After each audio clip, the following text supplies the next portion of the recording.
Welcome to r/Maliciouscompliance, where a stupid IT manager gets himself fired.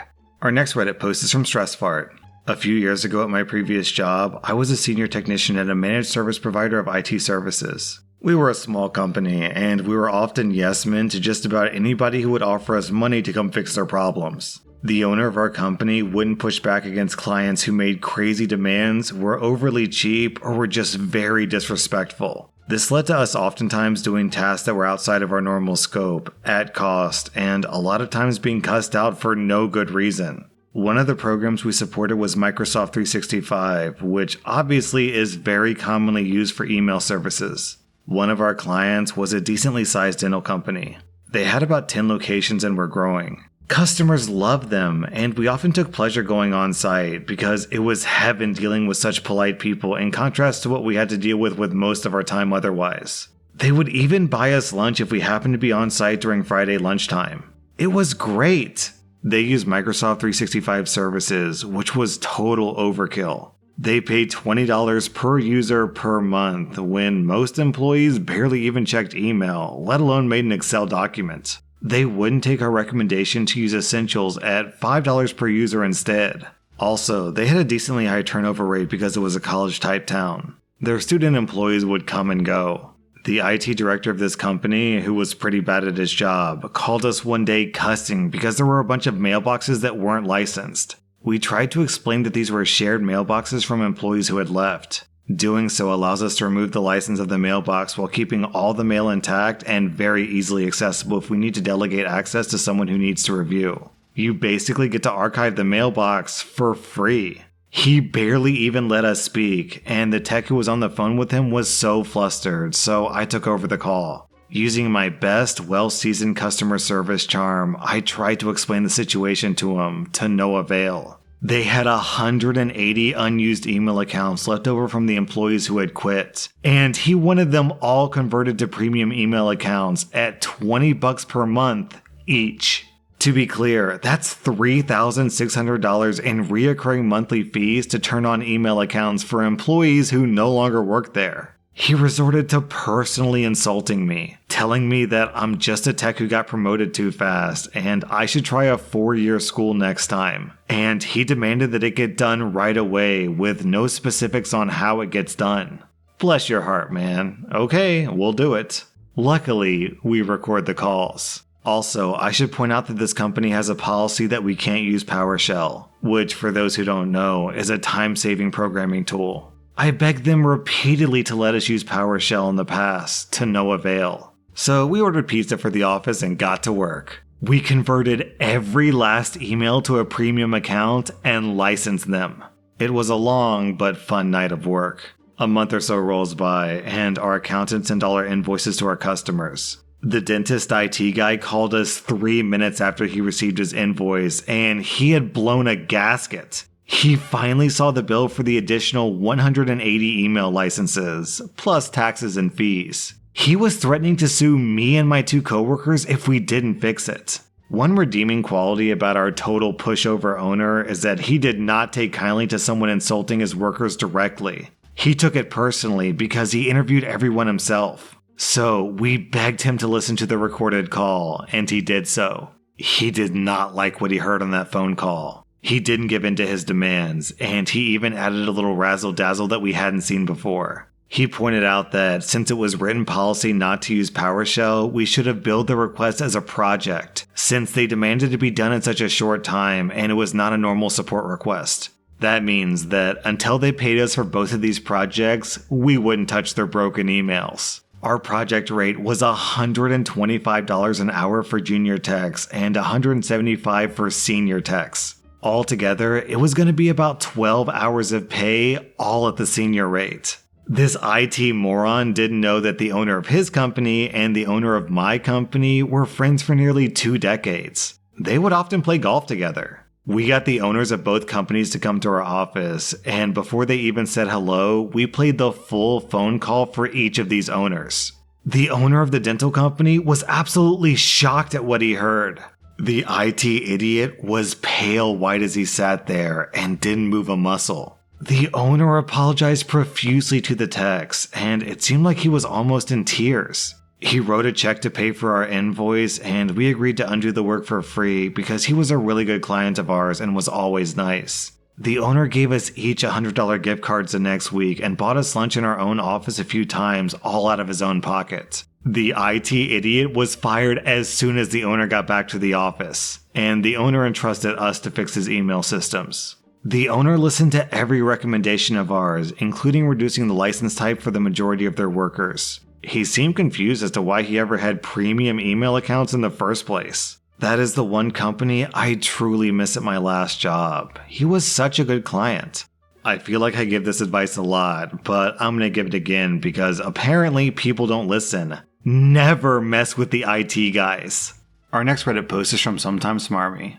I recently quit my job at a convenience store. It was my last day on the job, just minutes before the end of my shift. I notice a long line and I jump on the register to help.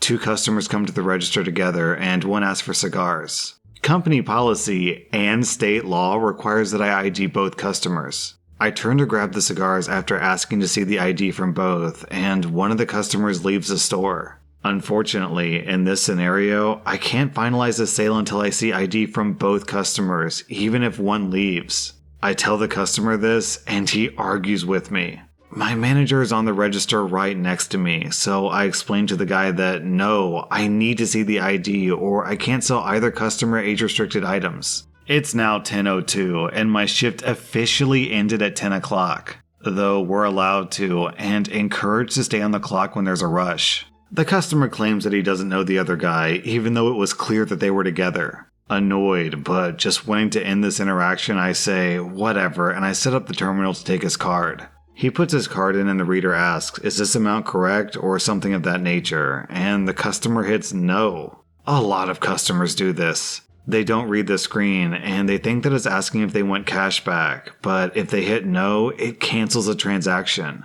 Usually we would just reset it, walking them through it to make sure they hit the right button. But then I think, what's gonna happen? It's my last day, I'm supposed to be clocked out, I don't care about this job, and company policy prohibits managers from giving references anyways. I say, okay, you hit no, so good night, and I put the cigars back and I clock out. After clocking out, I mention it to the manager, who says the customer looked confused for a minute and then just gave up and left, dumbfounded. Our next Reddit post is from Semi Tuneup.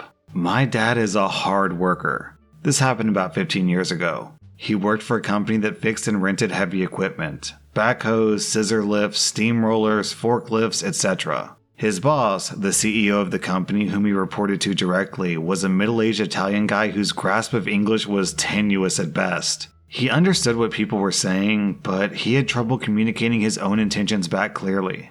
On the other hand, my dad had zero grasp of Italian, but spoke perfect English. And my dad was a solid mechanic who would go on to make this machine bay operate like a well-oiled machine. Under my dad's supervision, things got done. And even though he didn't always understand what the boss wanted him to do, he would just focus on the reason why he was hired.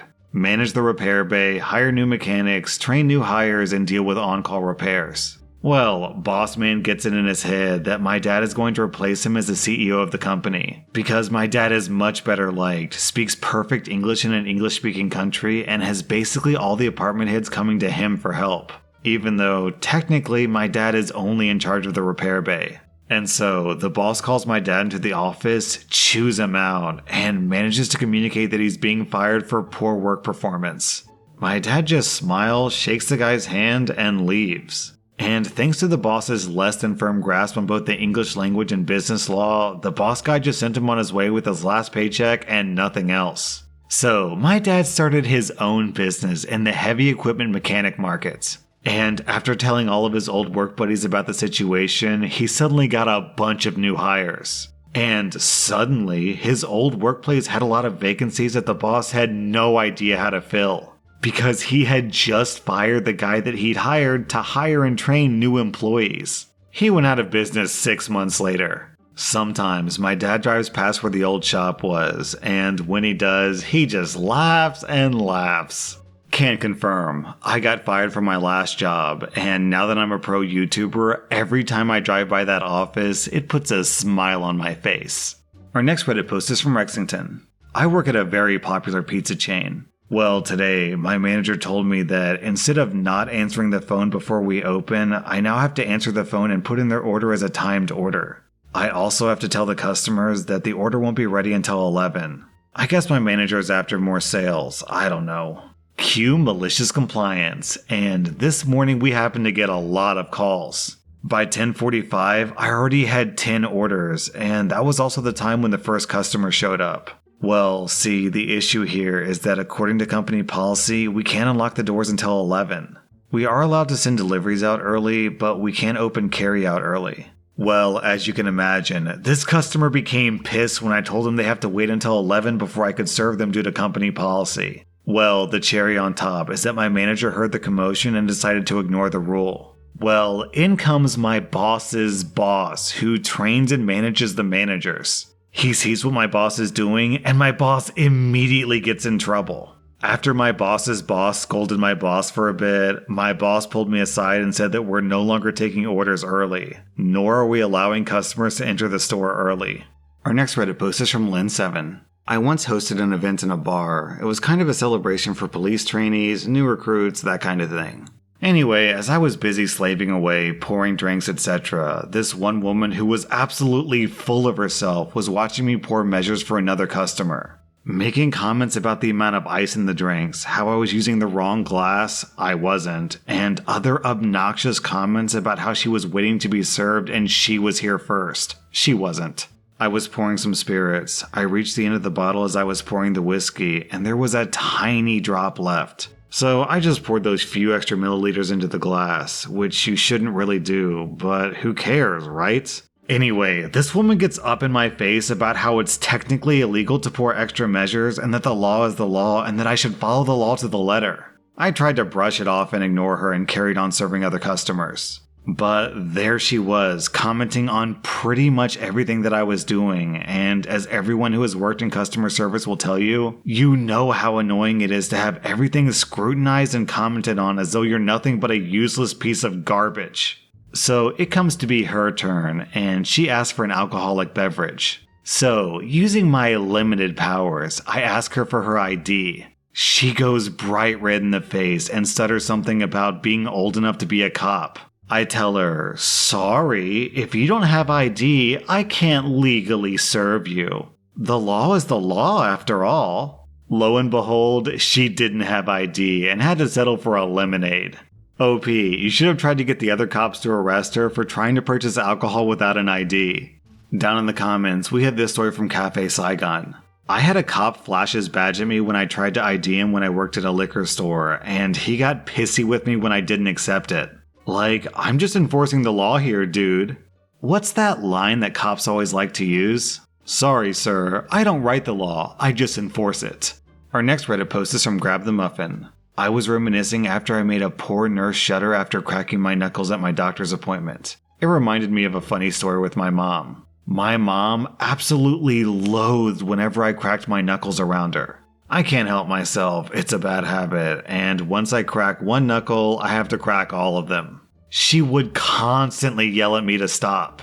She would even tell me that it's bad for me and that it would give me arthritis. One day at home, I started making my fingers into Rice Krispie treats. Snap, crackle, and pop. Mom had enough and snapped herself. I want you to write a 2-page essay about cracking your fingers, including about arthritis. No more than double space, 12-point font and all that. I don't want you trying anything funny. Well, of course I'm going to try to do something funny. We wouldn't be here if I didn't. So, cue malicious compliance. I sat at the computer, opened Google, and typed in how cracking your fingers does not cause arthritis. It turns out that I was correct. I had plenty of sources, including one guy who cracked his knuckles regularly on one hand and not at all on the other. The uncracked hand got arthritis, and the cracked hand did not. I did include some truthful things, like how it caused a loss of grip, but ultimately it was about how it helped prevent arthritis in the long term. She took the essay without a word, skimmed it, and called it good, to my surprise. I couldn't believe that I got away with it. But I also remembered that my paper got brought up in a conversation in my adult years before cancer claimed my mom. What did I tell you about cracking your knuckles? I had you write an essay on that and everything. You didn't read that essay, did you? What makes you think that? I gave her a smile like a fox in a hen house. Because I wrote the paper about how cracking knuckles prevents arthritis. My mom gives me a surprised Pikachu face. No, you didn't. I cited sources and everything. You brat. The apple doesn't fall far from the tree, Mom. I loved my mom. That was r/MaliciousCompliance, and if you like this content, check out my podcast where I publish the exact same episodes. Also, hit that subscribe button because I put out new Reddit videos every single day.